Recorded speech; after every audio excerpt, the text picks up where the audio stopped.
Buổi tối sau khi tan làm, Tô Huyền Tinh đi đến nhà bà cụ Hà. Tiểu Uyển, mau ngồi đi, để thím đi rót nước cho cháu.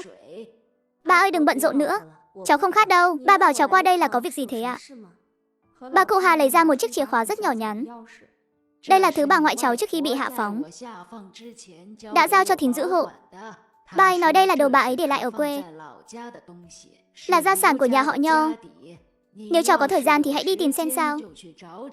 Chỗ đó là Tiết Gia Trang. Hồi trước là trang viên hồi môn của bà ngoại cháu. Sau này bà ngoại cháu đã đem ruộng đất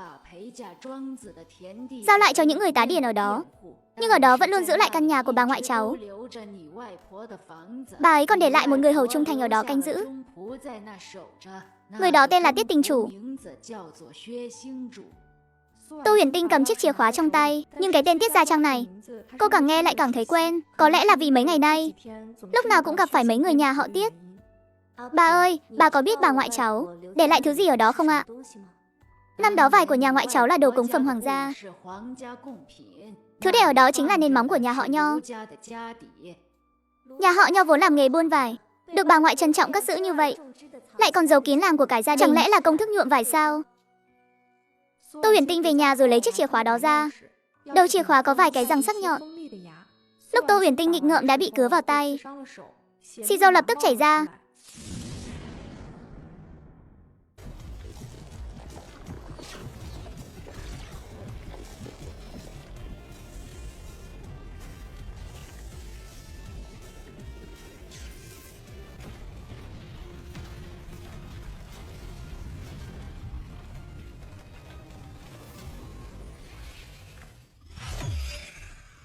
Mẹ kiếp, không gian.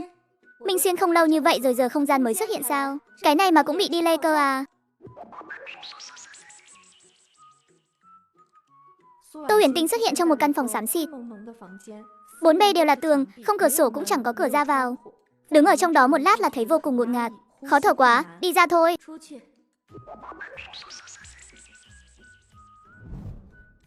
Tuy không gian không thể để đồ vật vào, nhưng tâm trạng của Tô Huyền Tinh vẫn cực kỳ tốt. Càng ở lại thế giới này lâu, cô càng hiểu rõ sự cần thiết của không gian lớn đến mức nào. Đồng chí Tô, đồng chí Tô. Đồng chí Tô, tôi thật lòng muốn thuê nhà của cô mà. 10 đồng một tháng, cô xem có được không? Vị đồng chí này, cô muốn thuê nhà. Tôi tin là có không ít nhà bằng lòng cho thuê đâu. Tại sao cô cứ nhất quyết phải thuê nhà của tôi nhỉ? Đồng chí Tô à, tôi nghe nói sân vườn này chỉ có mình cô ở. Không có đàn ông ở cùng thì khá là an toàn, nên tôi không cho thuê. Tô Huyền Tinh không có thời gian đứng đây nói nhảm với Tiết Hân Giao, nhấc chân đi thẳng. Tô Huyền Tinh đến đơn vị thì phát hiện có người mới. Thấy Tô Huyền Tinh, người đó chủ động chào hỏi. Chào đồng chí, tôi là thư ký mới đến của Ủy ban phường, tên là Tiền Văn. Thư ký Tiền, chào anh. Tôi là Tô Huyền Tinh, bên hội phụ nữ. Chào đồng chí Tô. Bắt tay xong coi như họ đã chính thức quen biết. Tô Huyền Tinh chào tạm biệt anh ta rồi bước vào văn phòng. Các lãnh đạo ơi, mọi người phải làm chủ cho tôi. Thằng con trai tôi sao nó có thể bất hiếu với bà già này như thế? Cơ chứ, một tay tôi nuôi nấng nó khôn lớn. Tôi chỉ muốn nó cho tôi ít tiền thôi. Sao nó lại không cam tâm tình nguyện cho chứ? Bà cụ khóc lóc vô cùng thương tâm, bỗng nắm chặt lấy tay Tô Huyền Tinh, ngón tay ấn mạnh lên cổ tay cô. Đồng chí nhỏ này, cô phân xử giúp tôi với. Bác ơi bác, có chuyện gì mình cứ từ từ nói. Cả đời này tôi chỉ sinh được 2 đứa. Một đứa con gái, một đứa con trai. Con gái tôi thì lấy chồng từ sớm rồi. Con trai tôi trước đây lại theo đội công trình, chuyển đến tận đây làm việc. Tôi không muốn ở cùng với vợ chồng con trai, nên ở quê đã tìm một ông bạn già bầu bạn. Ông bạn đó của tôi khổ lắm, một mình nuôi 7 đứa con. Tôi thấy ông ấy sống tội nghiệp quá. Mấy đứa nhỏ đó lại gọi tôi là mẹ. Tôi sao có thể không tốt với chúng nó được chứ? Tôi là bà già cũng không có tiền, nên tôi chỉ có thể hỏi xin con trai mình thôi. Bác ơi, bác không bịa chuyện để trêu chúng cháu đấy chứ? Tôi rảnh rỗi quá hay sao mà bịa chuyện tiêu khiển với các cô? Vậy nên thưa bà cụ, yêu cầu của bà là muốn con trai bà nhường công việc cho con riêng của chồng bà đúng không? Phải rồi, vẫn là cô thông minh, thế mà cũng đoán ra được. Bác biết đấy, Bây giờ chúng ta là quốc gia dân chủ. Việc con trai bác có nhường công việc cho con riêng hay không là cần sự thương lượng của hai bên. Hội phụ nữ chúng cháu không quản chuyện này. Hơn nữa bác nói chuyện này cũng không đúng. Công việc của con trai bác là tự anh ấy nỗ lực mà có. Anh ấy với con riêng của chồng bác không có quan hệ huyết thống. Ông chồng sau của bác cũng chưa nuôi anh ấy ngày nào. Anh ấy có nghĩa vụ phụng dưỡng bác, nhưng không có nghĩa vụ với ông chồng sau kia. Bà cụ mặt mày không phục, nhưng cũng không lên tiếng phản bác. Dứt khoát quay người bỏ đi. Không phát hiện sự tồn tại của hệ thống, cũng không thấy dấu vết của việc đoạt xá. Chu Tiểu Linh và Tô Uyển Tinh ăn cơm xong quay lại bị Tiết Phi Giao chặn đường. Tiểu Linh, tôi trả Lạc Đình lại cho cô. Cô nhường công việc lại cho Tây Tây có được không? Tát vào mặt hắn đi, đá vào mông hắn đi. Trên đời này không có ai là không hiểu tiếng người cả. Sở dĩ giả vờ không hiểu là vì bị đánh còn nhẹ quá thôi. Chu Tiểu Linh nhìn thấy sự khích lệ và tin tưởng trong mắt Tô Uyển Tinh. Cô ấy nghiến răng bước về phía Tiết Phi Giao. Mẹ kiếp, ta đã nói bao nhiêu lần rồi? Bao nhiêu lần rồi hả? Sao mày không hiểu tiếng người thế?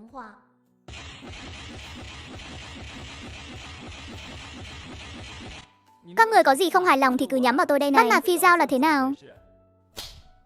Tốt lắm, tốt lắm. Con gái là phải có khí thế như vậy. Chu Tiểu Linh, cô dám đánh tôi sao? Quả nhiên là cô vẫn còn yêu tôi. Nếu không yêu tôi thì sao cô lại ra tay đánh tôi chứ? Tôi đã nói với cô từ sớm rồi. Tôi chỉ yêu Phi Giao thôi. Chỉ có Phi Giao mới là bạn tâm giao của tôi. Cô yêu tôi cũng không có kết quả đâu. Anh Bình ơi, hi hi hi. Chu Tiểu Linh tức điên lên được. Lạc Đình cái đồ chó con này lại thốt ra mấy lời buồn nôn như vậy. Chu Tiểu Linh giơ chân đá thẳng. Rốt cuộc tôi phải nói bao nhiêu lần mới được hả? Tôi thực sự không hề thích anh. Anh có cái gì đáng để tôi thích chứ? Vì cái bộ nào ủng nước của anh sao? Hay là vì cái thói phong lưu? Đến con chó đi ngang qua, anh cũng muốn liếc mắt đưa tình một cái. Chu Tiểu Linh đá từng cú một. Lạc Đình nằm dưới đất kêu la đau đớn. Lúc này mẹ Lạc đi tới, liếc nhìn Chu Tiểu Linh một cái, rồi từ trong túi lấy ra một tờ giấy. Vừa hay hôm nay có các đồng chí ở ủy ban phường ở đây. Vậy thì làm chứng cho chúng tôi luôn. Tôi và chồng tôi, đồng chí Lạc Văn Ba, quyết định đoạn tuyệt quan hệ với Lạc Đình. Sáng sớm ngày hôm nay, chồng tôi đã gửi giấy xác nhận đoạn tuyệt đến tòa soạn báo rồi. Mẹ ơi, mẹ và ba chỉ có mình con là con trai thôi mà. Nhưng nhà mẹ và nhà ba anh vẫn còn họ hàng. Tư tưởng của anh quá nguy hiểm. Chẳng biết chừng có ngày chúng tôi bị anh liên lụy mất. Con không chấp nhận, con không chấp nhận. Con không chấp nhận đâu, con là con trai của hai người mà. Tại sao mọi người lại nhẫn tâm như thế? Hành lý của anh tôi đã ném ra ngoài rồi, để ở ngay cửa ấy. Lúc nào rảnh thì qua mà lấy. Chúc mừng anh nhé Lạc Đình. Anh có thể oanh oanh liệt liệt mà đi, theo đuổi tình yêu vĩ đại của anh rồi. Mẹ Lạc nói xong định bỏ đi. Bà vừa quay người thì Hồng Tú Trương đã tới. Lạc Đình ở đây đúng không? Có người tố cáo anh quan hệ nam nữ bất chính. Bây giờ theo chúng tôi đi một chuyến. Lúc Tô Uyển Tinh về nhà, phát hiện trong nhóm các bà cụ ở đầu ngõ có thêm một người phụ nữ ăn mặc kỳ lạ. Người phụ nữ đó chạm mắt với cô rồi mỉm cười. Chào đồng chí, tôi là cư dân mới chuyển đến khu Hạnh Phúc. Chồng tôi vừa mới điều chuyển công tác đến đây. Chào chị, chào chị. Chào hỏi xong, Tô Uyển Tinh cũng không muốn nán lại lâu, đi thẳng về nhà.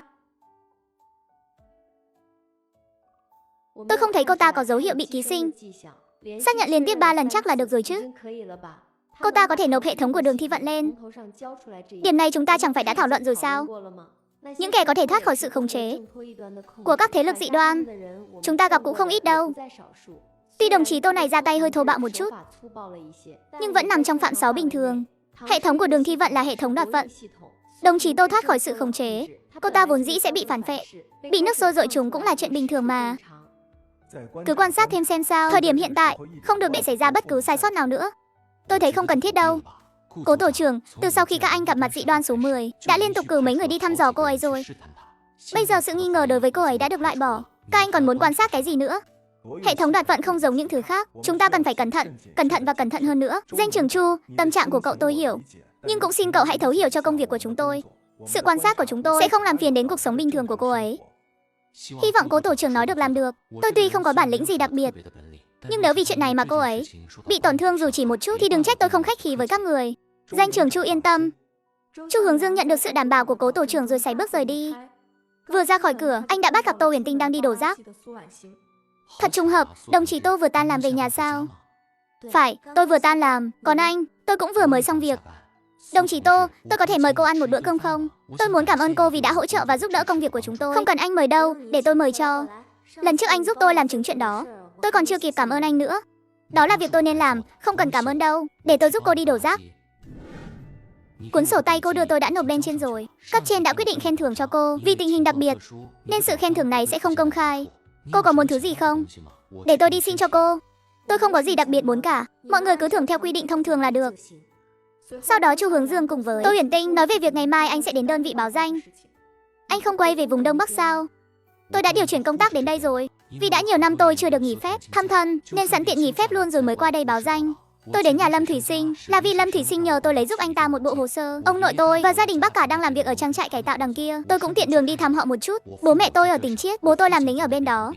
Tôi có một anh trai và một em gái. Em gái tôi đang học cấp 3. Anh trai tôi đã lập gia đình ở tỉnh Chiết rồi. Anh ta kể cho mình nghe hoàn cảnh gia đình làm gì thế nhỉ? Định đi xem mắt với mình đấy à? Nhưng hiện tại mình thực sự chưa muốn yêu đương.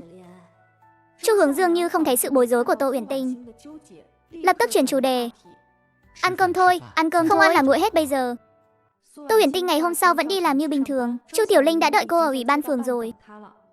Chuyện Lạc Bình bị bắt đi, cho chúng tôi đổ nầm lên rồi. Chưa đến buổi tối, Tiết Phi Giao đã chạy đến nhà chúng tôi, cầu xin chúng tôi cứu cô ta. Khi không còn chỗ dựa là chàng rể quý Lạc Bình nữa, với tư cách là người trong độ tuổi lao động, cô ta và Tiết Hân Giao phải có một người xuống nông thôn. Nhà họ đã chọn cô ta. Ở nhà cô ta không được cưng chiều à? Cưng chiều cái nỗi gì chứ? Cô ta là con gái thứ hai trong nhà. Trên cô ta còn có một người anh trai, dưới có một em trai và một em gái. Cô ta thì được cưng chiều nỗi gì? Từ nhỏ cô ta đã bị nhồi nhét tư tưởng đàn ông là tôn quý nhất. Phụ nữ sinh ra là để vì đàn ông. Cô ta coi anh trai và em trai mình như chủ nhân mà hầu hạ. Thế thì không đúng, không phải nói là nhà họ cưng chiều Tiết Hân Giao nhất sao? Đó là vì Tiết Hân Giao đã thay đổi vào năm 10 tuổi. Cô ta thêu được một bức tranh theo tô châu rất đẹp, được họ tình cửa nẻo đen tặng cho lãnh đạo nhà máy dệt lúc bấy giờ. Vị lãnh đạo đó đã sắp xếp cho họ vào làm ở nhà máy dệt. Cả nhà họ từ dưới quê chuyển lên thành phố. Tiết Hân Giao đã giúp gia đình thăng tiến vượt bậc.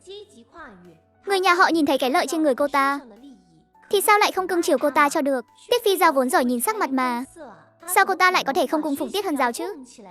Cô ta cũng chỉ là một kẻ coi trọng lợi ích mà thôi. Vậy nên, việc cô ta đến tìm cậu đòi công việc cho Tiết Hân Giao trước đây, không phải vì quan hệ tốt, mà là để lấy lòng Tiết Hân Giao, từ đó lấy lòng bố mẹ cô ta. Đúng vậy, bây giờ em trai út của cô ta 15 tuổi rồi, cũng sắp tốt nghiệp cấp 2. Em trai là cục vàng cục bạc của bố mẹ cô ta. Tiết Phi Giao không xuống nông thôn thì ai xuống? Cô ta có đòi công việc của cậu nữa không? Không có. Cô ta cầu xin bố mẹ tớ tìm cho một công việc làm tạm thời, chỉ cần không phải xuống nông thôn là được. Bố mẹ cậu có đồng ý không? Không đời nào, bây giờ một suất làm tạm thời cũng phải tốn mấy trăm đồng đấy.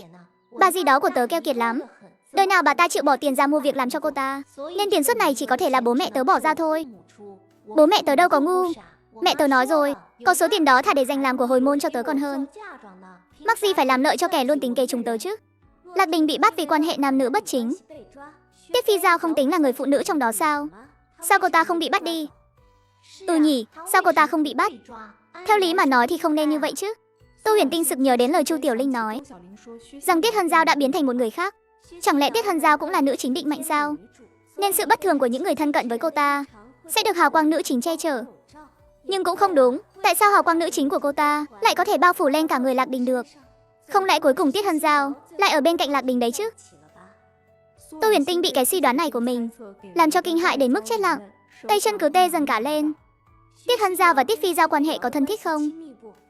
Thân thiết gì chứ? Hồi trước tớ còn tận mắt thấy Tiết Hân Giao đánh chửi Tiết Phi Giao nữa kìa. Quê của Tiết Phi Giao ở đâu? Ở Tiết Gia thôn chứ đâu. Ông nội cô ta tên là gì? Là Tiết Tinh Chủ thì phải. Cái làng đó của họ đều đặt tên theo vai vế cả. Đời ông cha của họ chính là chữ Tinh. Chuyện này cũng trùng hợp quá rồi đấy. Xem tình hình này là Tiết Hân Giao đã nhắm vào bảo bối của nhà ngoại mình rồi. Cô ta muốn thuê nhà cũ họ Tôn, chắc chắn là để tìm chiếc chìa khóa đó. Tôi đã thử mấy cái dương đó theo cách của cô rồi, nhưng vẫn không mở được. Phế vật, các người toàn là lũ phế vật. Vẻ mặt của Tiết Tinh Chủ không có một chút thay đổi nào, có vẻ như đã bị mắng đến quen rồi. Chúng tôi đã cố gắng hết sức rồi, cô cũng biết đấy. Những năm qua cũng tìm không ít người đến mở dương, nhưng không mở được thì có cách nào đâu. Tiếp tục tìm cách mở dương đi. Lão Tiết này, ông nói xem nếu thật sự không mở được cái dương này, thì cái vong hồn dã quỷ này có tác động chúng ta không? Trước khi chưa lấy được số đồ đạc mà chủ nhà để lại, thứ đó sẽ không ra tay đâu. Bà già này, bà sang nhà thằng Hai một chuyến đi. rồi lén lút qua phía nhà họ Tôn xem sao.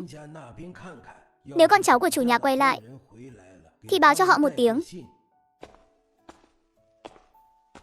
Ông nó ơi, hay là để tôi đích thân đi cho. Thế sao được? Ông là trụ cột trong nhà. Nếu ông làm người đó nổi giận, thì thôi đừng nói thêm nữa. Nếu tôi không đi, thì cả nhà chúng ta, thậm chí là cả làng này cũng không được yên ổn đâu.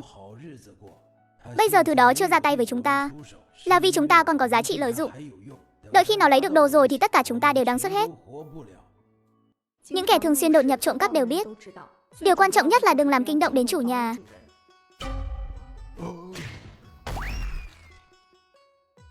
Nửa đêm nửa hôm mò vào nhà người ta trộm đồ, không hợp lý lắm đâu nhỉ. Nếu cô đã tỉnh rồi thì cũng đỡ mất công tôi phải tìm. Đưa chìa khóa dương kho báu của nhà họ Nho cho tôi. Mày là cái thá gì chứ? Mặt to hơn cái chậu rửa mặt đấy. Mày đòi là tao phải đưa chắc. Chắc mày đang ngủ mơ chưa tỉnh hả? Bởi vì đó là đồ của tôi. Hả?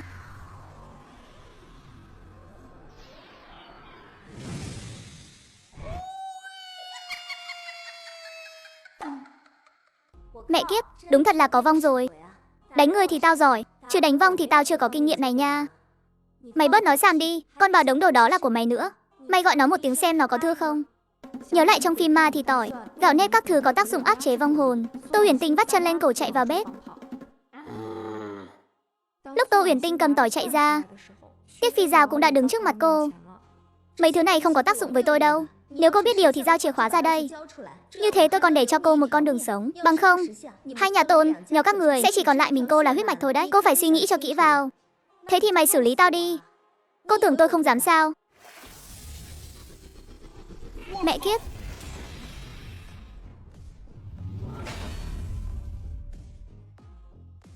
Á, mày nhào vô đây.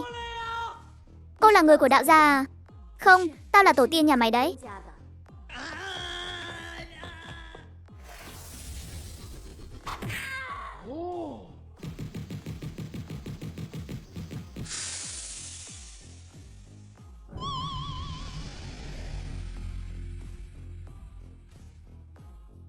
Á.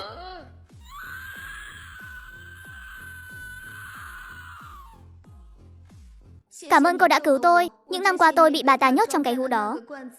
Cô có biết không, bà ta vốn là tiểu thiếp của nhà họ Nho. Vì phạm lỗi nên bị bà chủ đuổi đến Tiết Gia Thôn. Cuối cùng bà ta đã mất ở Tiết Gia Thôn. Đám người hầu đã châm một mồi lửa thiêu di thể bà ta, rồi thu gom xương cốt vào trong cái hũ đó. Vì oán hận quá nặng nên mới hóa thành vong. Cô nói những điều này là muốn bày tỏ cái gì? Tôi biết hôm nay bà ta tìm cô là muốn đòi cô đồ đạc của nhà cô. Bà ta không nên đòi, nhưng cô cũng chưa bị tổn thương gì mà. Cô có thể tha cho bà ta được không? Hay thật đấy, hôm nay không chỉ gặp vong mà còn gặp cả thánh mẫu nữa cơ à? Tôi biết tôi nói như vậy là không đúng, tôi không nên nói thế. Nhưng bố mẹ tôi nhờ vào bản lĩnh của bà ta mới chuyển được lên thành phố. Nhờ có bà ta, bố tôi mới được lãnh đạo trong nhà máy coi trọng. Bà ta đã giúp đỡ gia đình tôi. Bà ta tuy rất muốn đồ của nhà cô, nhưng bao nhiêu năm qua bà ta cũng không phá hoại gì. Đêm nay bà ta đến tìm cô, cũng chưa gây ra thương tích gì cho cô cả. Cô có thể tha thứ cho bà ta không? Hơn nữa bà ta cũng tính là người nhà cô mà. Xét theo vai vế, cô còn phải gọi bà ta một tiếng bà cố ngoại đấy. Dừng lại ngay, trước tiên đừng nói bà ta chỉ là một tiểu thiếp phạm lỗi. Liệu có tư cách làm bà cố ngoại của tao không? Chỉ riêng việc bà ta muốn chiếm đoạt kho báu của nhà bà ngoại tao thì đã không thể tha thứ được rồi. Với lại bà ta có họ Nho không? Bà ta có sinh con đẻ cái gì cho nhà họ Nho không? Bà ta đã có đóng góp kiệt xuất gì cho nhà họ Nho chưa? Nếu cô đã lương thiện như vậy, hay là thế này đi, tao mở cái hũ đó ra, để bà ta quay lại trong cơ thể cô, tiếp tục giúp nhà họ Tiết các người đổi đời nhé. À, cô không được làm như thế. Sao lại không được chứ? Chẳng phải cô nói con ma này đã giúp gia đình cô đổi đời sao? Thả bà ta về lại trong người cô, để bà ta tiếp tục giúp nhà cô giàu sang không phải tốt hơn sao? Cô nhìn xem bây giờ bố mẹ cô dựa dẫm vào cô thế nào. Anh chị cô đối xử tốt với cô ra sao kìa. Chỉ là không được thôi. Có việc gì thì tìm công an. Đó là giáo dục mà Tô Uyển Tinh được nhận từ nhỏ đến lớn. Sau khi trói Tiết Hân Giao lại, cùng với cái hũ đỏ, nắm chặt tay đi về phía đồn cảnh sát. Đi thôi. Chờ anh 2 năm có được không? Được rồi, tôi biết rồi. Người có công đức tích lũy nhiều đời và công đức gia tộc trên người, quả nhiên dễ bị đám yêu ma quỷ quái giòng mó. Đi thôi, chúng ta đi xem. 3 giờ sáng, nhóm hành động đặc biệt vừa mới rời khỏi hộ sĩ không lâu, lại một lần nữa quay trở lại. Tiết Hân Nhiêu bị đưa đến nhóm hành động đặc biệt ngay trong đêm. Cách biệt với cửa sắt bên ngoài, nhân viên nhóm hành động đặc biệt đang tiến hành đánh giá cô ta. Không phải người mang hệ thống, không liên quan đến tôi. Có chút duyên nợ với nhà Hồ Đại Tiên của chúng tôi. Nhà Hoàng Đại Tiên của chúng tôi cũng có thể quản một chút. Tôi không làm được. Có chút thú vị đấy. Linh hồn khiếm khuyết nhưng lại có thể chống đỡ toàn bộ cơ thể vận hành. Cũng coi là kỳ tích rồi. Anh Di Đà Phật. Các người là ai? Nhốt tôi ở đây làm gì? Người tới rồi, người tới rồi. Tôi muốn tố cáo các người truyền bá mê tín dị đoan. Đạo sĩ bước ra từ trong đám đồng bạn. Cảm thấy việc này chắc chắn phải thuộc về đạo gia bọn họ. Cô bé à, cháu bị quỷ nhập thân từ năm 8 tuổi. Đến tận bây giờ mới được thả ra. Ôi chao, chắc là đã chịu không ít khổ cực nhỉ. Đến đây, hãy nói cho chúng ta biết tất cả những gì cháu biết. Chúng ta có thể giúp cháu.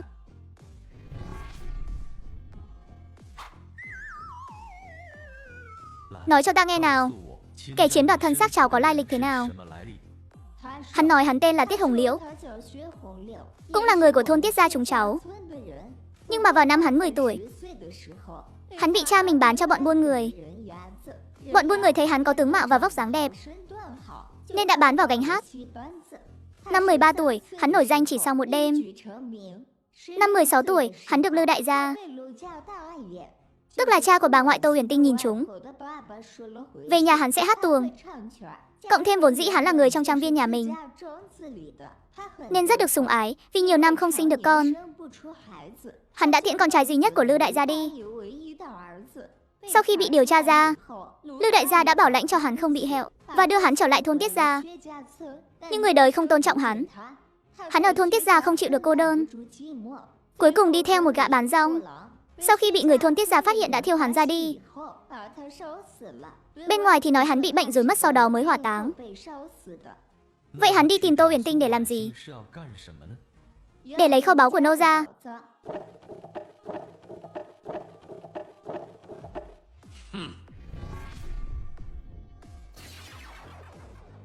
Tiết Hân Nhiêu lúc này đã nói đến việc chiến đấu với Tô Huyền Tinh rồi. Đạo sĩ trong lòng đã bắt đầu tính toán làm sao để kéo người có đại công đức này về phe của mình. Từ khi gia nhập nhóm hành động này, tuy đã gặp không ít người mang công đức, nhưng Tô Huyền Tinh là người đặc biệt nhất, cũng là người mạnh bạo nhất. Lại dám cầm tỏi đi tác động vật lý với quỷ, chẳng biết nên nói cô ấy thế nào cho phải nữa. Ôi, cô là tiểu thư phải không? Lão nô Tiết Tinh Trụ xin kính chào cô. Ông đứng dậy đi, đứng dậy đi. Tiểu thư có thể cho lão nô xin vài phút được không? Lão nô lần này tới là có việc muốn bẩm báo. Tiết Tinh Trụ kể chuyện Tiết Hân Nhiêu là cô hồn dã quỷ, lại muốn mưu đồ chiếm đoạt gia sản nhà họ Lư, nói hết cho Tô Huyền Tinh nghe. Tiểu thư, vào 8 năm trước khi xảy ra chuyện này, tôi đã từng đến hộ sĩ tìm tiểu thư. Lúc đó tiểu thư đã bệnh rất nặng. Sau khi nghe những lời tôi nói, bà ấy dặn tôi chờ sau khi cô trưởng thành thì hãy đến tìm cô. Bà ấy nói đến lúc đó cô sẽ xử lý tốt chuyện này. Một cô hồn dã quỷ thì tôi có cách gì xử lý chứ? Ông đừng có tâng bốc tôi quá. Tiểu thư nói chờ sau khi cô trưởng thành sẽ bảo cô đến chùa Cửu Phong tìm một vị hòa thượng tên là Thanh Phong. Ông ấy sẽ giúp cô. Ai ngờ sau đó thời thế thay đổi. Sau khi tiểu thư mất, phong khí bị thắt chặt. Rất nhiều hòa thượng ở các ngôi chùa lân cận đều bị buộc phải hoàn tục. Thanh Phong chính là một trong số đó. Sau đó thì sao? Tôi thường mượn cớ gửi đồ cho nhà lão nhị, để đến hộ sĩ nghe ngóng tin tức của tiểu thư. Biết tiểu thư không chịu thiệt thòi, chúng tôi mới yên tâm. Tiết lão và tiểu thư đều dặn dò trong thời kỳ đặc biệt, nếu không cần thiết thì tốt nhất chúng ta đừng liên lạc. Lúc đó phong thanh thực sự rất chặt, nên chúng tôi đã không liên lạc với cô. Khoảng thời gian cô xuống nông thôn 2 năm trước, cháu gái lớn của tôi đã đắc tội với hắn, bị hắn hút cạn xì dầu toàn thân trong đêm mà mất. Những người trên 18 tuổi trong nhà tôi đều bị hắn nhốt trong quỷ đả tường của hắn, không ra được cũng không vào được. Con trai cả của tôi cũng mất trong quỷ đả tường đó rồi. Chúng tôi đã nhận lỗi, cam kết làm việc cho hắn. Hắn mới tha cho chúng tôi, nhưng vẫn luôn ở trong nhà giám sát chúng tôi. Đợi đến khi tôi thoát thân được, để đi nghe ngóng tin tức của cô lần nữa, thì cô đã xuống nông thôn rồi. Tôi nhờ người hỏi thăm địa điểm cô xuống nông thôn, muốn gửi cho cô ít đồ, nhưng đồ gửi đi lại bị trả về. Lần thứ 3 tôi định gửi đồ cho cô, thì bị cái thứ đó phát hiện. Chân tôi bị gãy mất nửa năm. Sau đó mọi hành động của tôi đều bị hắn giám sát. Hắn nói nếu tôi còn dám khua môi múa mép, hắn sẽ đi tác động cho cô bay màu. Tô Huyền Tinh nghe lời của Tiết Tinh Trụ nói, Nghĩ đến Tôn Lâm Hoa kẻ muốn tiễn nguyên chủ đi. Còn có Đường Thi Vận nữa, cái kẻ coi nguyên chủ như con rối để thao túng, cái gọi là thiên tuyển chi tử đó. Bây giờ lại thêm một con nữ quỷ đang nhìn chằm chằm như hổ đói. Tô Huyền Tinh cảm thấy nguyên chủ và mình chẳng khác nào Đường Tăng phiên bản thập niên. Bây giờ Thanh Phong ở đâu? Những kho báu đó rốt cuộc là cái gì mà khiến con nữ quỷ đó nhớ nhung đến vậy? Đồ đồng xanh, Tô Huyền Tinh không ngờ tới nhà họ Lưu lại có những thứ như đồ đồng xanh. Mỗi một món đồ đều là trọng bảo của quốc gia. Với thân phận là một tiểu thiếp, làm sao Tiết Hồng Liếu biết được? Nhà họ Lưu luôn mua lại những đồ đồng xanh thất lạc ra nước ngoài. Lưu đại gia rất sủng ái hắn, làm nhiều việc đều không giấu giếm hắn. Đại gia năm đó luôn miệng lẩm bẩm trước mặt hắn về sự quý giá của đồ đồng xanh, hắn liền ghi nhớ trong lòng. Sau khi hắn nhập vào người cháu gái tôi thì đặc biệt say mê đồ đồng xanh. Hắn thậm chí còn mơ giấc mộng đẹp là sau khi lấy được số đồ đồng xanh đó sẽ tìm một ngọn núi để tự lập làm vương. Tô Huyền Tinh bỗng nhiên nhớ tới Lạc Bình và Tiết Phi Nghiêu. Lạc Bình thật sự là người mà Tiết Phi Nghiêu nhìn chúng sao? Có lẽ là vậy. Mấy ngày trước, tôi nhờ người trong thôn đến chùa Cửu Phong xem thử. Vị tăng nhân trông coi chùa nói Thanh Phong đại sư sẽ quay lại chùa một chuyến trong mấy ngày này. Quá 2 ngày nữa tôi xin nghỉ, chúng ta cùng đi tìm ông ấy. Bây giờ đi đến Tiết Gia Trang để lấy những thứ bà ngoại để lại, mang đồ về đã. Từ Đại Ngưu, cái đồ đê tiện nhà ngươi, ta đã sớm biết ngươi không phải là thứ tốt lành gì rồi.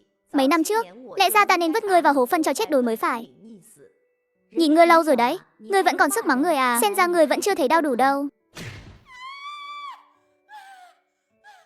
Ví dụ như thế này tôi mới gặp lần đầu. Hồn người và hồn quỷ cộng sinh, lại còn cộng sinh bao nhiêu năm như vậy. Bần tăng cũng là lần đầu tiên nhìn thấy. Có lẽ chúng ta nên đến Tiết Gia Trang một chuyến. Theo lý mà nói, những hồn ma như Tiết Hồng Liễu sau khi mất đi thì đáng lẽ phải tiêu tan rồi mới đúng. Vậy thì đi xem. Này cô bé, chúng ta đi về phía nhà cháu một chuyến được không? Tiết Hân Nghiêu ông cái hũ gật đầu. Cô ta không thể rời xa cái hũ này quá xa, nếu không sẽ bị ngất xỉu. Sáng nay cô ta đã ngất đến 2 lần rồi. Tiểu thư, đó chính là trang viên của nhà chúng ta. Mấy năm đó mùa màng không tốt, trời không hạn hán thì cũng ngập lụt. Bên ngoài cũng không yên ổn. Các trang viên xung quanh không chỉ phải tưới nước mà còn phải nộp tô thuế. Vất vả cả năm trời không nuôi nổi cả nhà đã đành, còn phải bán con trai bán con gái. Nhà họ Lưu chúng ta lúc đó đã miễn tô thuế cho tất cả các cửa hàng. Ai mà ốm nặng, cầu xin đến trước mặt nhà họ Lưu chúng ta. Nhà chúng ta còn mời đại phu cho. Nếu tình hình đúng như vậy, tiền bạc đều là do nhà chúng ta bỏ ra. Khi chọn người vào nhà máy cũng sẽ ưu tiên chọn từ các cửa hàng. Những năm đói kém nhất, Tiết Gia Trang chúng ta cũng không có ai bị đói đến mức phải ra đi. Không ai phải bán đi một đứa con nào. Nhà họ Lưu chúng ta đã cho họ con đường sống, cho nên dù có đến tận bây giờ, họ vẫn nhớ đến lòng tốt của nhà chúng ta đấy. Tiết Tinh Trụ cảm thán xong, dẫn Tô Huyền Tinh đi đến ngôi nhà của nhà họ Lưu ở đây. Chẳng mấy chốc, 2 cái hộp có kích thước bằng hộp trang điểm đã được đặt lên bàn. Chỗ Lưu lão thái, chìa khóa mà bà ấy đưa cho Tô Huyền Tinh vừa vặn có thể mở được. Tô Huyền Tinh không vội mở khóa, cô cho 2 cái hộp vào trong túi, cùng Tiết Tinh Trụ đi ra ngoài. Vừa ngẩng đầu lên đã thấy 2 người quen. Ha ha ha, Tiền Văn Thư cũng có họ hàng ở Tiết Gia Trang sao? Đúng vậy, qua đây thăm một người họ hàng. Bà lão, con trai bà đồng ý nhường công việc lại cho con trai của ông chồng kế của bà rồi à?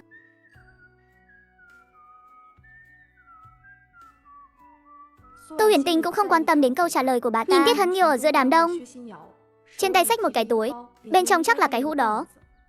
Đêm qua mới đưa Tiết Hân Nghiêu cùng với cái hũ đó đến đồn cảnh sát. Sao mà mới đến, hôm nay đã có thể bình an vô sự rời khỏi đồn cảnh sát rồi? Các người là ai? Đến Tiết Gia Trang làm gì? Chào đồng hương, tôi tên là Cố Dương Ngạn, đây là giấy tờ của tôi. Đồng chí Tô, chúng tôi có một số chuyện cần nói chuyện với cô. Các anh có chuyện gì muốn nói với tôi? Tiết Lạc tiên sinh, có thể cho chúng tôi vào nhà ông nói chuyện được không? Tiết Tinh Trụ nhìn về phía Tô Huyền Tinh. Sau khi Tô Huyền Tinh gật đầu với ông ấy, thì ra hiệu mời nhóm người Cố Dương Ngạn vào trong. Nhìn biểu cảm của đồng chí Tô, hình như rất am hiểu về nhóm hành động đặc biệt. Có chuyện thì nói nhanh đi, có gì thì cứ nói thẳng ra. Tôi không có thời gian ở đây tán dóc với anh đâu. Là thế này đồng chí Tô, nhóm hành động này của chúng tôi là tổ chức chuyên xử lý những sự việc dị thường. Cái gọi là dị thường chính là Tiết Hân Nghiêu và những người như Đường Thi Vận có kỹ năng đặc biệt, lại gây tổn thương cho người khác. Rồi sao nữa, một câu rồi sao nữa này, khiến Cố Dương Ngạn nghẹn lời, bao nhiêu câu chữ định nói đều bay sạch. Hôm nay họ gặp được Tô Huyền Tinh cũng là tình cờ. Rất nhiều chuyện không biết phải nói với Tô. Huyền Tinh thế nào? Các anh đưa cô ta đến đây, là chuyện gì thế này? Linh hồn của cô bé này bị hồn ma nuốt mất một nửa. Bây giờ là vật cộng sinh với hồn ma. Chúng tôi đến để xem nơi hình thành của hồn ma đó. Ánh mắt của Tiết Tình Trụ rơi trên người Tiết Hân Nghiêu, chạm phải đôi mắt đẫm lệ của Tiết Hân Nghiêu. Ông có chút thẫn thờ, trong lòng vừa đắng vừa chát. Thời gian tiếp theo, Cố Dương Ngạn trong lúc nói chuyện với Tô Uyển Tinh đã nhiều lần có ý chiêu mộ cô. Tô Uyển Tinh không có ý định gia nhập vào tổ chức này của bọn họ, còn chưa gia nhập nhóm hành động mà. Xung quanh đã đầy dây yêu ma quỷ quái rồi. Nếu mà gia nhập vào thì có khi đến thời gian nghĩ quẩn cũng chẳng có. Nhóm người Cố Dương Ngạn cũng không khuyên thêm nữa. Anh ta dẫn theo Tiết Hân Nghiêu rời đi. Khi Tô Huyền Tinh về đến nhà thì đã là buổi chiều tối. Tô Huyền Tinh so sánh lỗ khóa một chút, phát hiện ra chỉ có thể mở được một trong hai cái lỗ khóa kia không khớp. Cô tra chìa khóa vào lỗ khóa, nhẹ nhàng xoay một cái, nắp hộp dễ dàng mở ra. Thứ đập vào mắt đầu tiên là một xấp giấy tờ. Mở xấp giấy ra, bên trong là từng tờ bằng khoán nhà đất, đặt bằng khoán sang một bên. Tô Huyền Tinh cầm cái chai ở dưới đáy lên. Cái chai toàn thân màu xanh ngọc, chất liệu bằng thủy tinh, hình dáng rất giống chai bia. Khoảnh khắc mở nắp chai ra, Tô Huyền Tinh chỉ cảm thấy thần trí sảng khoái, muốn uống một hơi thật đã. Giây tiếp theo cô lại xuất hiện trong không gian. Trong không gian khép kín bốn phía, lướt qua nơi Tô Huyền Tinh để đồ đạc. Trong góc bỗng hiện ra một cái bồn rửa tay. Trong đầu Tô Huyền Tinh lập tức hiện lên thông tin về linh tuyền. Cái vòi nước này mỗi tuần chỉ nhỏ ra được 3 giọt nước linh tuyền. Sau khi pha loãng ra uống không chỉ có thể cường thân kiện thể, cho một chút xíu vào trong thuốc nhuộm, không chỉ có thể làm cho màu vải rực rỡ và tươi sáng hơn, mà còn có thể chống phai màu, mặc lâu còn có lợi cho sức khỏe. Nhà họ Lư đời đời làm kinh doanh vải vóc. Không gian linh tuyền này nhất định là có người thừa kế, luôn bị ràng buộc. Sau này nhà họ Lư sa sút là bởi vì không gian không có người ràng buộc. Tiết Hồng Liễu cố chấp muốn mở kho báu như vậy, thật sự chỉ vì đồ đồng xanh thôi sao? Ngày hôm sau bà nội Chu mang đến một tin tốt. Bên phía khoa bảo vệ đã dán thông báo về Tôn Lâm Hoa và kết quả tuyên án của Tô Ngọc Hành. Cả hai đều nhận án ra đi vĩnh viễn. Sáng mai, phát trường của Tô Ngọc Hành sẽ được thi hành ở khu ngoại ông phía Tây. Cháu có đi xem không? Đi, cháu nhất định phải đi. Cháu phải thay ông ngoại, bà ngoại và mẹ cháu xem ông ta sẽ mất như thế nào. Tác động bay màu vợ và bố mẹ vợ, Tô Ngọc Hành sắp sửa bị xử lý. Khi Tô Huyền Tinh đến pháp trường, xung quanh đã có không ít người tới. Hộ sĩ, người của rất nhiều tòa soạn cầm máy ảnh chờ đợi việc hành hình. Khoảnh khắc đó, Tô Huyền Tinh còn nhìn thấy mẹ đẻ của Tô Ngọc Hành và nhân tình của ông ta. Vào lúc Tô Huyền Tinh nhìn thấy ông ta, thì ông ta cũng nhìn thấy Tô Huyền Tinh. Cung Tiểu Cầm bước nhanh về phía Tô Huyền Tinh. Huyền Tinh, con cứu lấy bố con đi, cứu lấy bố con đi. Cứu ông ta? Vậy thì ai cứu ông ngoại, bà ngoại và mẹ tôi đây? Cái đứa trẻ này chẳng có chút hiếu thảo nào cả. Bố con dù có sai, nhưng dù sao ông ấy cũng là bố con. Hơn nữa người mất không thể sống lại.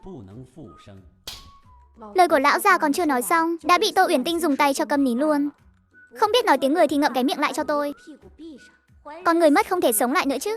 Bây giờ tôi mà cho cả nhà các người đắng suốt hết, thì các người có rộng lượng tha thứ cho tôi, chạy vầy đuôi để xin giảm án cho tôi không? Đúng là lột da mặt bên trái dán vào bên phải. Vừa không biết xấu hổ vừa dày da mặt. Còn nữa, ông là cái thứ gì mà cũng xứng ở trước mặt tôi, dùng giọng điệu bề trên để lại nhại hả? Đúng là con trạch hôi hàm dính tí muối lại tưởng mình là hải sản. Bà nội Chu và những người khác cũng có đất dụng võ, họ mỗi người một câu, khiến Cung Tiểu Cầm và nhân tình xấu hổ không còn lỗ nào mà chui. Cuối cùng che mặt bỏ chạy. Lúc này Tô Ngọc Hành cũng nhìn thấy Tô Uyển Tinh, ánh mắt mang theo sự thù hận vô tận. Nếu như lúc đầu Tôn Bảo Châu đồng ý sinh thêm một đứa con trai, thì có lẽ tôi đã không làm ra chuyện như thế này rồi. Cho nên nói đi nói lại, người gây ra tất cả chuyện này là Tô Uyển Tinh. Đều tại Tô Uyển Tinh hết. Nếu thời gian có thể quay ngược trở lại, tôi sẽ tiễn cái con sao chổi Tô Uyển Tinh này đi sớm cho xong. Để kiểm chứng thân phận, tỉnh lại đi.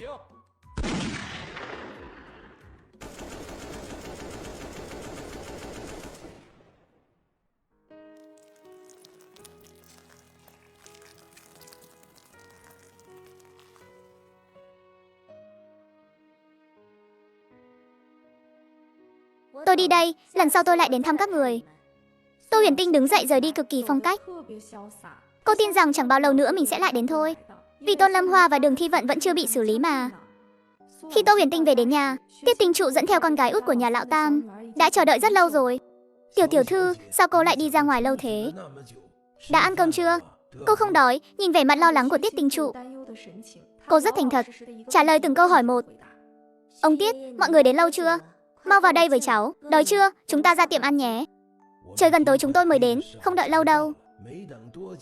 Tôi có mang theo rất nhiều rau củ, cũng có cả gạo nữa, đều là tự nhà trồng được. Không cần phải ra tiệm ăn đâu.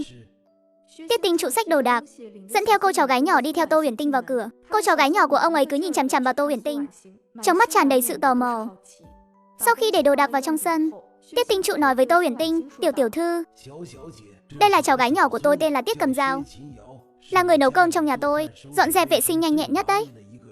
Sau này tôi muốn để nó ở bên cạnh hầu hạ cô. Nó cũng không ở cùng với cô đâu, nó sẽ ở nhà lão nhị. Tiết Tinh Trụ vừa nói xong, Tiết Cầm Dao liền quỳ xuống đất, dập đầu bình bịch với Tô Huyền Tinh. Hành động này của họ khiến Tô Huyền Tinh phát ngốc luôn. Xuyên không về những năm 60 đến 70 mà còn có thể thu nhận một tiểu nha hoàn sao? Tôi chắc cũng là người đầu tiên rồi. Tô Huyền Tinh không muốn để Tiết Cầm Dao làm tiểu nha hoàn cho mình. Một là cô sợ phiền phức, vốn dĩ không có thói quen để người khác hầu hạ. Thứ hai là cô luôn mang theo không gian bên mình. Bất luận là lúc nào, cô cũng sẽ không để lộ bí mật này của mình trước mặt người khác. Tiết Tinh Trụ rất trung thành thì không sai, nhưng Tiết Cầm Dao dù sao cũng là cháu gái của ông ấy. Bây giờ cô bé nghe lời Tiết Tinh Trụ đến hầu hạ mình, nhưng cô lại không có thật độc tâm. Suy nghĩ thật sự của Tiết Cầm Dao thì không ai rõ được. Vạn nhất cô bé đến hầu hạ mình không phải là thật tâm thì sao? Vạn nhất có ngày cô bé phản bội mình thì sao? Lòng người là thứ khó lường nhất. Cô không thể vì Tiết Tinh Trụ trung thành mà tin tưởng cháu gái của ông ấy một cách vô điều kiện được. Ông Tiết, bây giờ thời đại đã thay đổi rồi, không giống như ngày xưa nữa. Hơn nữa em Cầm Dao còn nhỏ mà. Cứ để em ấy đi học vài năm đi. Đợi sau này chính sách thay đổi rồi thì em ấy hãy đến bên cạnh cháu sau. Vậy cũng được, tiểu thư. Sau này cô có gì cần giúp đỡ, nhất định phải đến tìm chúng tôi nhé. Cả nhà chúng tôi đều luôn sẵn sàng. Được, cháu chắc chắn mà. Thấy thời gian không còn sớm nữa, Tô Huyền Tinh không thể để Tiết Tinh Trụ cứ thế mà đi được. Cô dẫn Tiết Tinh Trụ và cô bé đi về phía tiệm cơm quốc doanh. Vừa mới ngồi xuống bên bàn, Tiết Cầm Dao đã rất nhanh nhẹn lau bàn cho Tô Huyền Tinh, lấy bát đũa. Cầm Dao là cô bé chăm chỉ nhất và chu đáo nhất trong nhà chúng tôi đấy. Cảm ơn Cầm Dao nhé.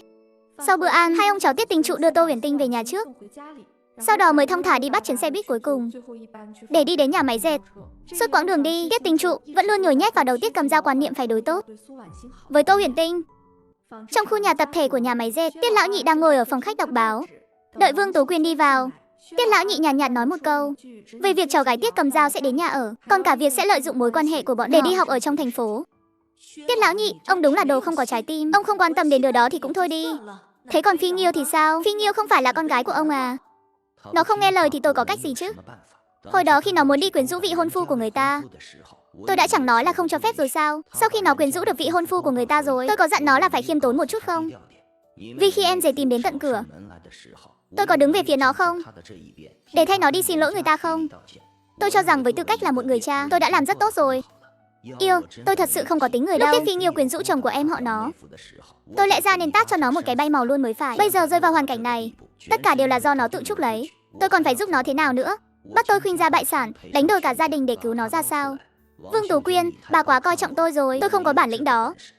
Hơn nữa lúc trước bà và cái kẻ nào đó xúi giục nó đi quyến rũ vị hôn phu của người ta, thì nên nghĩ đến sẽ có ngày hôm nay. Từ khi bà gả cho tôi bao nhiêu năm nay, bất kể là ở quê hay là ở đây, tôi chưa bao giờ để bà phải chịu ấm ức gì lớn. Tôi thật sự không hiểu nổi, tại sao bà lại không muốn thấy em gái mình sống tốt. Bây giờ vì chút lòng đố kỵ đó của bà mà đánh đổi bằng cả một đứa con gái. Vui chưa? Hả dạ chưa? Mục đích của bà đạt được rồi chứ? Một chuỗi những lời của Tiết lão nhị khiến sắc mặt Vương Tú Quyên trắng bệch. Hóa ra chút tính toán nhỏ nhặt đó của bà ta chưa bao giờ qua mắt được Tiết lão nhị. Tiết lão nhị đứng dậy cầm tờ báo đi ra khỏi phòng. Vương Tú Quyên nghe tiếng bước chân của ông ta, trong lòng khó giấu được oán hận. Trên đường Tô Huyền Tinh đi làm, bỗng nhiên xuất hiện một đám đông, đường xá bị tắc nghẽn. Đồng chí ơi, phía trước có chuyện gì vậy?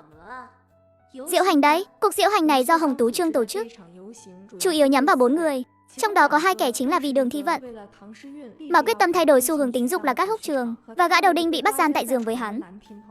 Hồng Tú Trương thấy người đến xem đông như vậy, bèn bắt đầu tuyên đọc tội trạng của 4 người. Có người đứng bên cạnh không thể tin nổi, sao 2 gã thanh niên này lại chơi trò thế? Sao lại còn có một lão già tham gia nữa? Chàng trai trẻ đó nhìn kiểu gì vậy? Trông cũng chỉ mới ngoài 20, dáng vẻ đó thì lão già kia cũng phải 60 rồi ấy chứ. Sao hắn lại đi cặp với lão già đó chứ? Từ xưa đến nay bị gọi là giày rách chỉ có phụ nữ, giờ đàn ông cũng bị đeo mác này rồi. Thế chẳng phải tốt quá sao? Để những gã đàn ông cao cao tại thượng này cũng được trải nghiệm cảm giác này. Ta làm xong, Tô Uyển Tinh đi đến nghĩa trang. Mấy ngày rồi không tới, xung quanh ngôi mộ đã được dọn dẹp trước đó lại mọc lên rất nhiều cỏ dại. Tô Huyền Tinh ngồi bên cạnh mộ di vật của nguyên chủ, nhìn ra phía xa xăm. Có một chuyện tôi đã suy nghĩ mấy ngày nay rồi. Tôi muốn đổi họ của cô, đổi sang họ của nhà ông ngoại cô. Cô thấy có được không? Tô Huyền Tinh đã không chỉ một lần nghĩ đến chuyện này rồi. Họ của nguyên chủ là theo họ của Tô Ngọc Hành. Tô Ngọc Hành mưu hại khiến ông bà ngoại và mẹ nguyên chủ ra đi. Cô ấy không cần thiết phải mang cái họ này để xuất hiện trên thế gian nữa. Gió nhẹ thổi qua, một con bướm dập dờn bay đến từ phía xa, đậu trên vai cô ấy. Trong lòng Tô Uyển Tinh bỗng chốc thông suốt. Cô đồng ý rồi đúng không? Vậy chiều nay tôi sẽ đi đổi tên luôn. Tô Uyển Tinh đưa tay ra, con bướm vỗ cánh, dập dờn đậu trên đầu ngón tay cô ấy. Tô Uyển Tinh nghĩ, nếu mình có cơ hội được gặp nguyên chủ thì tốt quá. Họ chắc chắn sẽ trở thành những người bạn tốt nhất của nhau.